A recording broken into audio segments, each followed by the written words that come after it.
it's kind of like sports.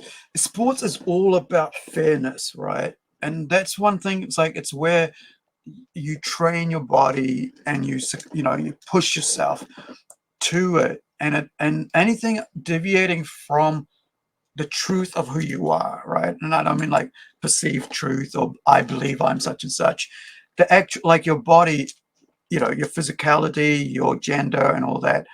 You know, when it comes to the mat, you're competing with someone just like the same gender, same age group, same weight group, like in boxing, right? You go featherweight and heavyweight and so on, so that you're not actually battling someone who's not, you know, who's weaker than you or stronger than you because you don't want to be pummeled. And so, to see people cheating, I find it very offensive to the entire rule of sportsmanship. And I think, and this, it's basically just like AI, right? We talk about like, doing comics and art. And right now, like AI is like the big thing because a lot of people, are having their art stolen and being, you know, being accused of being using AI because it's so prevalent now. There's one thing that came across today um, you know, across my Facebook, and I just want to share that with you guys. And this is from a teacher, right? So there's a guy who posted this today, and I just want to share this.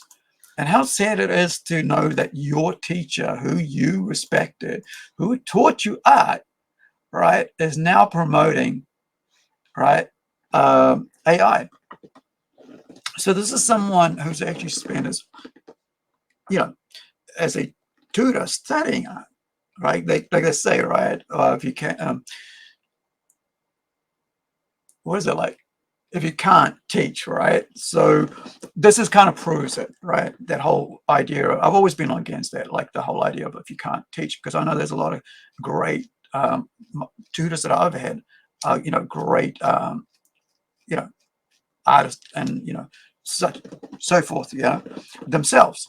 And so to see an artist who's a teacher suddenly promote, you know, AI this way, it's quite sad. It's like you're skipping like about 10 steps and you get into the final step, right? It's like not learning what a clay is, right? Or how a clay works, all the steps, and you just go, yep, here it is now.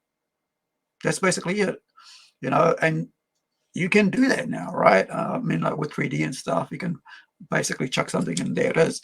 However, you miss points, right, along the way. There's steps along the way. You forget how things work, why you got to do it to a certain temperature. Like this is probably going to be fired. I think it's about maybe at 900 degrees because it's paper clay, or might be lower because I think paper clay isn't really something that you can eat off. It's more of a sculpture thing. So, or is there stoneware like porcelain? That's why I like about 1200, 1100, 1200. So it's actually, uh, you know, like China, like all the way through. There's no air bubbles or anything like that. It's like solid, almost like glass, right? And then also the high-end glaze you put on that, that's even high temperature as well, just as high as, as the clay itself that you can fire it at, so that like it doesn't hold any bacteria afterwards and doesn't crack at high temperature. So it's, there's all these things. So like suddenly you just go, okay, I'm going to just go create it, shove something on there instead, and you sell it. You can't do that with clay, right? You can't do that with a plate that you eat off. It's like this. This is only for show, right? Even if I put a high-end glaze on it, and it's like, what temperature can this fire at? Let me just check, right? So I'm get my facts right about clay, right? Because it's been, usually I just hand it over and they fire it for me because it's all fired together with other stuff. So here it goes, right? Clay specification. 1,000 degrees, right? So it means at 1,000 degrees, you fire this and it'll be like solid, right? A eatable level, right? So that's the biscuit, right? And this is like cone 7. So what cone is this? So there's different cones here. This is AA20 rating, ordered, it's not giving me the right, all standard glaze, white, hammer milled, medium texture, 30, right?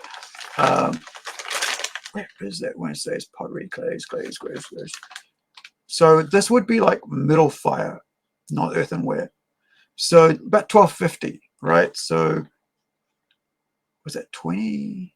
Where are we? 220. Yeah, so it's got all this stuff here. So it's, I can't remember what paper clay is at. So I'm gonna have to check with those guys just to make sure. Because yeah, I don't want to be like going, oh yeah, you can eat off this. But usually when I'm doing sculpture, I never do it for people to eat off because it's sculpture. It's there to look beautiful, right? So this thing here, right? Let's have a look at this. So this guy here is saying, you know, he's ashamed to be having taught by this person. Like imagine that, being ashamed of your teacher. I've been ashamed of one or two of my teachers, right? Especially the one I mentioned earlier on when we were talking about filmmaking, who never told me that I was missing credits until the day of graduation, well, the week of graduation, when I got told, oh, you're not graduating. Anyway, so this guy named Will Terry Illustration, and of course he's put it out there so this is public, right?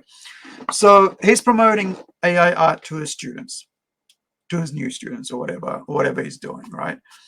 And his former student goes, let's have a look at, let's have a look. So really bummed that my art tutor, the guy that taught me what my rights as an artist even were, has now become an advocate for AI. So let's see. He writes here, illustrators look at the art of other illustrators for inspiration and ideas to make their illustrations. Great illustrators are great at concealing the illustrations they have been inspired by in their work. I don't think people do that. I don't think artists do conceal their work to hide other people's influences on them. Because what we do is we take what we ourselves have learned, and what we see, and then we kind of like put our own thing on it. It's not like we're trying to hide somebody else's inspiration on it. We bring it together our own concepts, our ideas. That's why we talk a lot on this channel about, people's styles, right? How did they get it? Who inspired them? And then we go like, how did you come up with your style? And everybody comes up with their own unique style, and you'll see that as we talk to Kim tomorrow morning, artist on Zealandia Fantastical Romy fantasy series, right? And so straight away, if this is someone that, if I was going to someone going, hey, I would like not listen to him, right? No artist that I know of is trying to conceal their inspirations. They're just creating their work, right? You might see some line like, oh, that looks like somebody, because that's your brain, right? I once saw a face on a map, like eyes and mouth and everything on a map.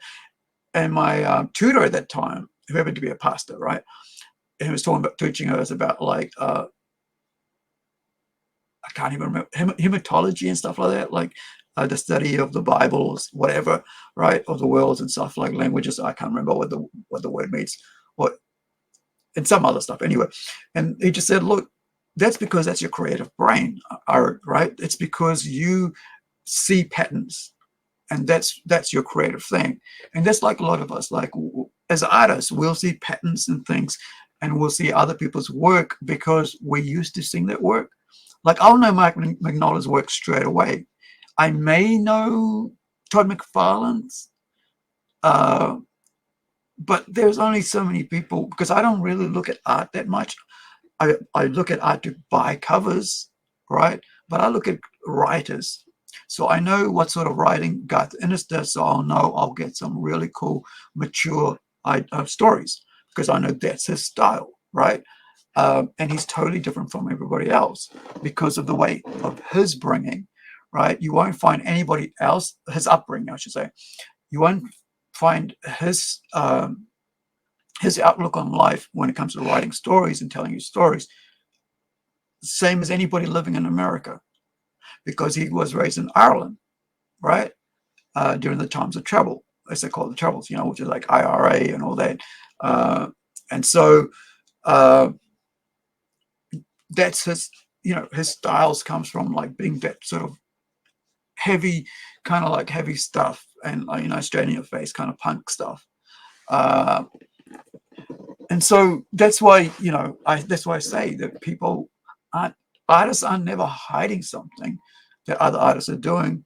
They basically have learned skills and have come up with their own style. Nobody, being a copy of somebody is the worst thing you can be, right? You can go, oh, can you do it in the style, but your way, right?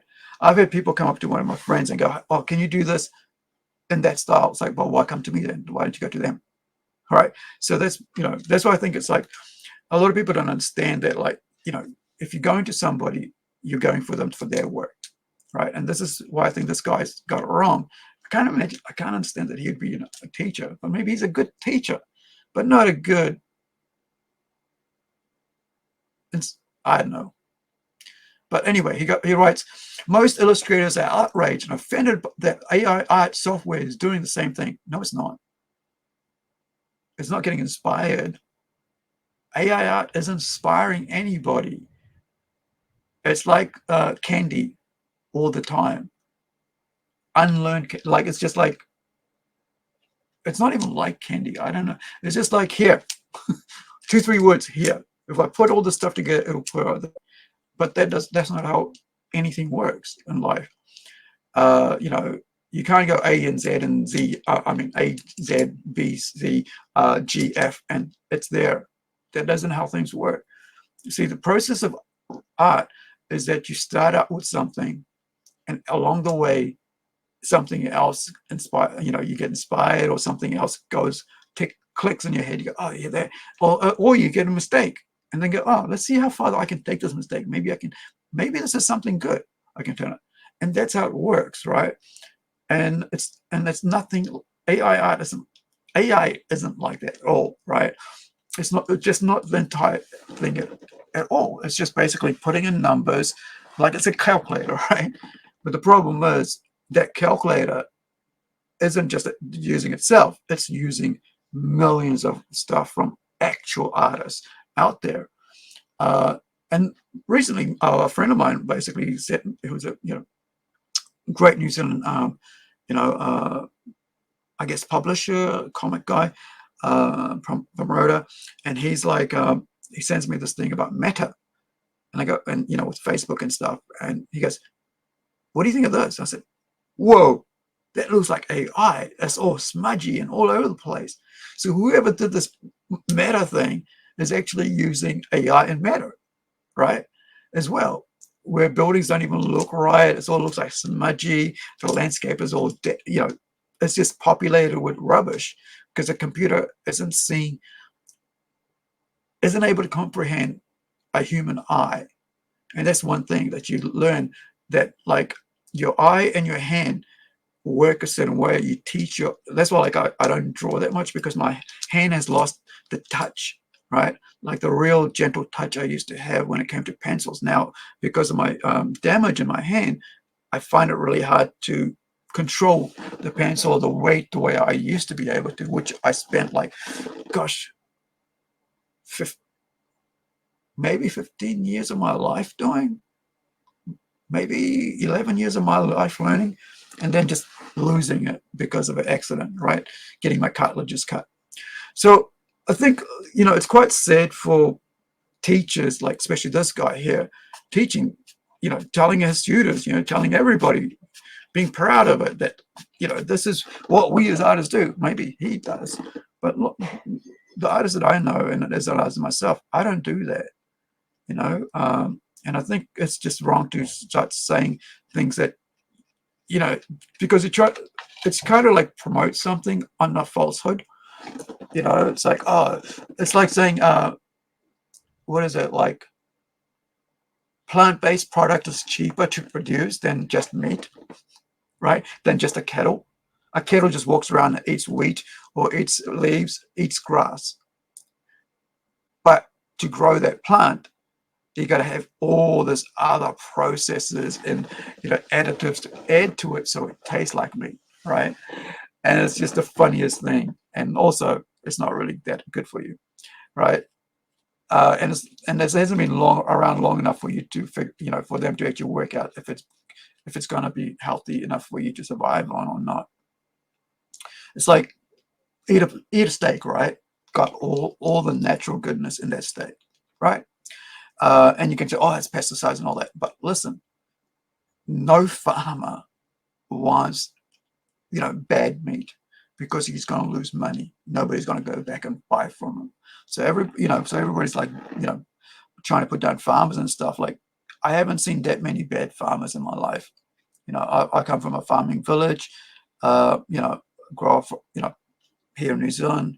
My backyard had bulls walking around it. In my front yard had bulls walking around it, like just over the road, right? Because we used to live in a place that's is it Auckland Federated Farmers Corporation? Yeah, it's like a whole, like a factory for sheep and beef.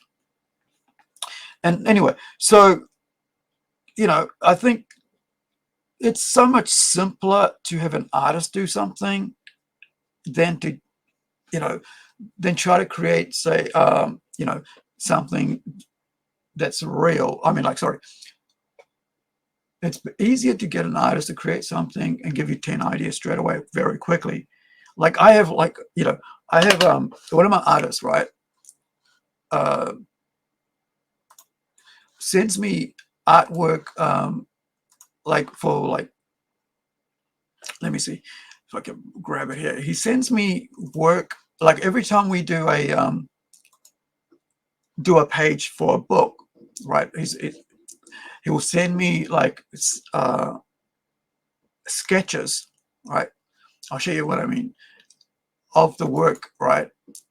I mean, of the page. They're thinking, I'll give you a couple samples of it, and it's so cool because then I'll go, okay, this works for this, and it's really cool. And basically, all our guys do that as well. But this guy, it's his first big project, and he's really good. And like his art styles, I like his art style, what we're doing. But he'll send it. He'll send me.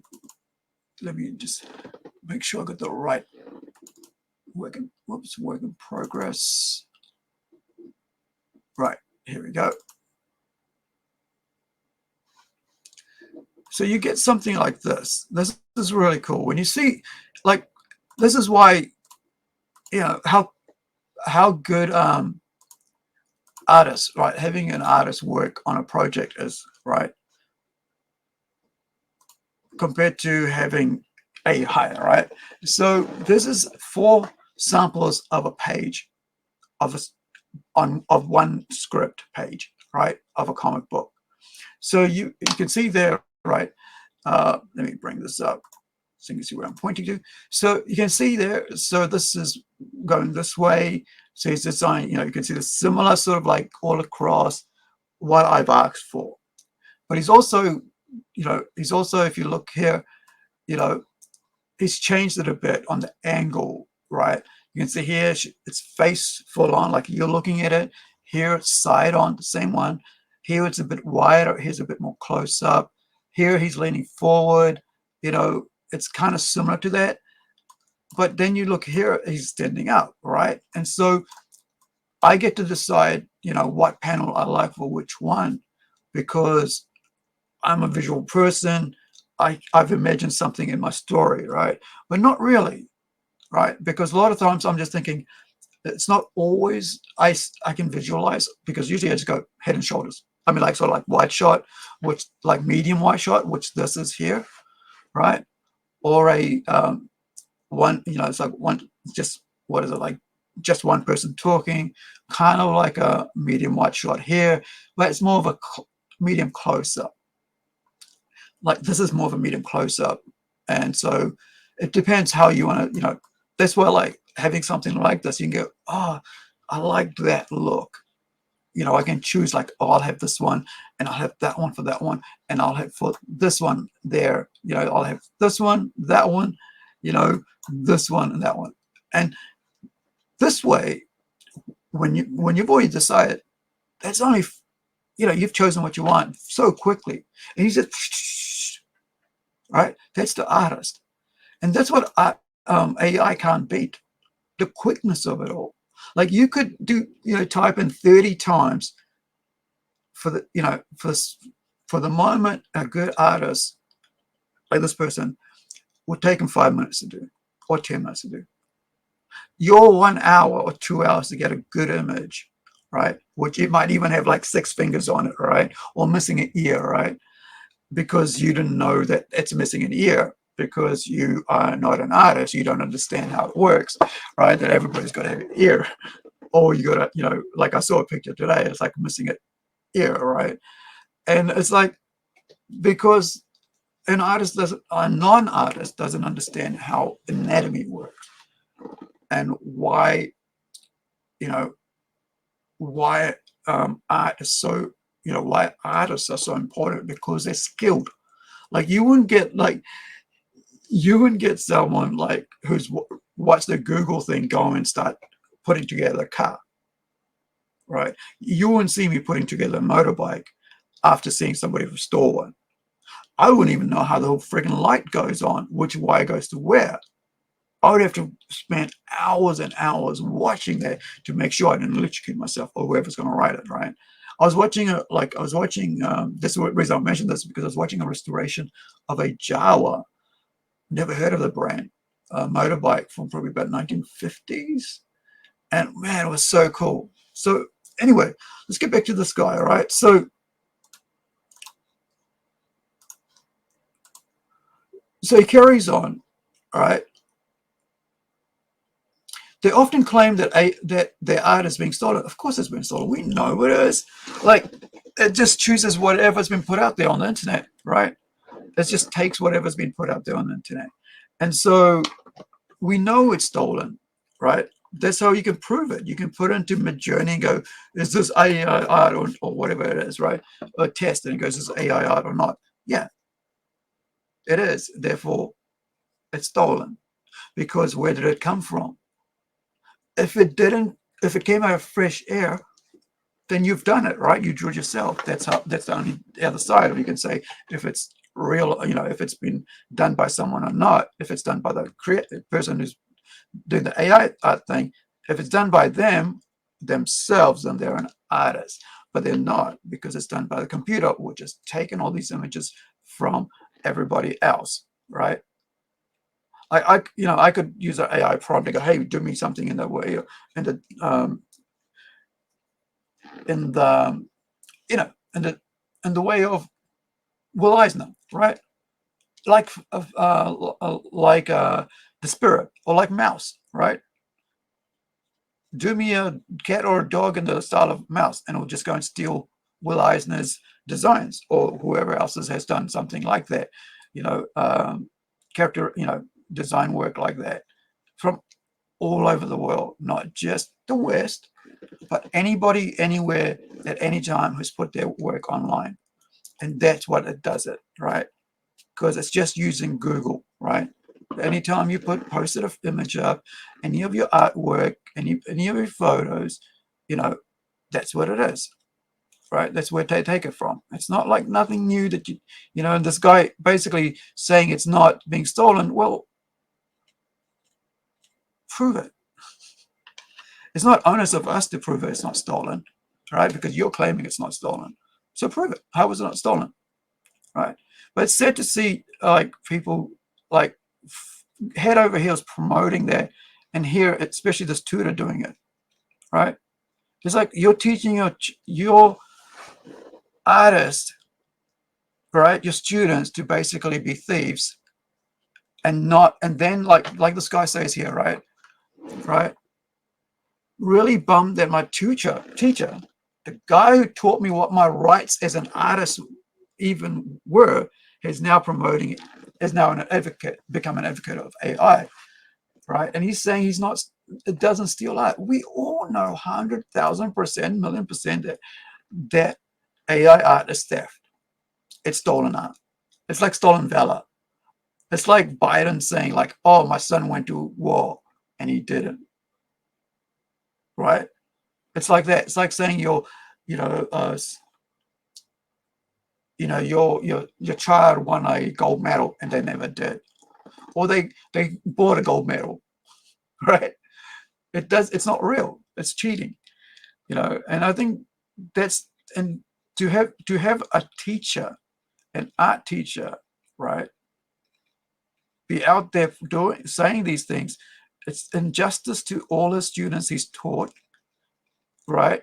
Or like that guy said, it's a shame that this guy's out here promoting this now, right? Being an advocate of it, right? Because, you know, imagine like all that respect you lose by doing this, right? Because like, I mean, how do how would you feel if the tutor, if this guy was a student of, of another person who was actually saying that, right? And it's one of the things that, I kind of look at myself all the time. It's like walking my shoes, walking up, other people's shoes and get see them. Like I had a situation this week where I go, yeah, I don't like what's been said about what someone's saying about me, because I'm looking at it from my point of view and I'm thinking, yeah, it might seem all right to you what you're saying, but I don't think that's how it's not coming across the way you thought it was, And I've been like that in cases like that myself, where I've said things and I haven't been, but usually I'll go and apologize, but this time I didn't. I knew I was on the money because I knew where it was coming from and who it was coming from. So I was like, yeah, I'm not going to take that line down.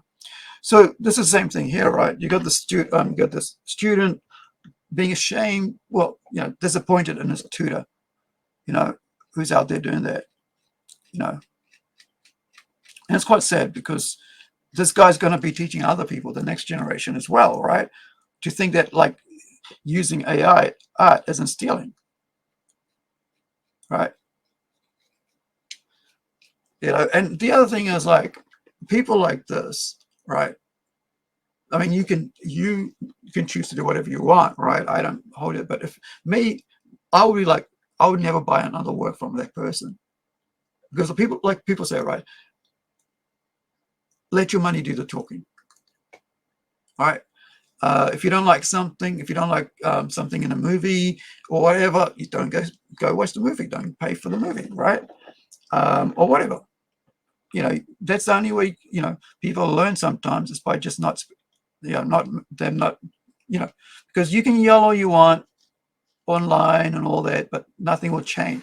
But the moment it affects the wallet, that's when people go, oh sheesh, I think we need to change because people aren't buying our you know our tickets. So I'm going to leave this one here because I've lost respect for people like this.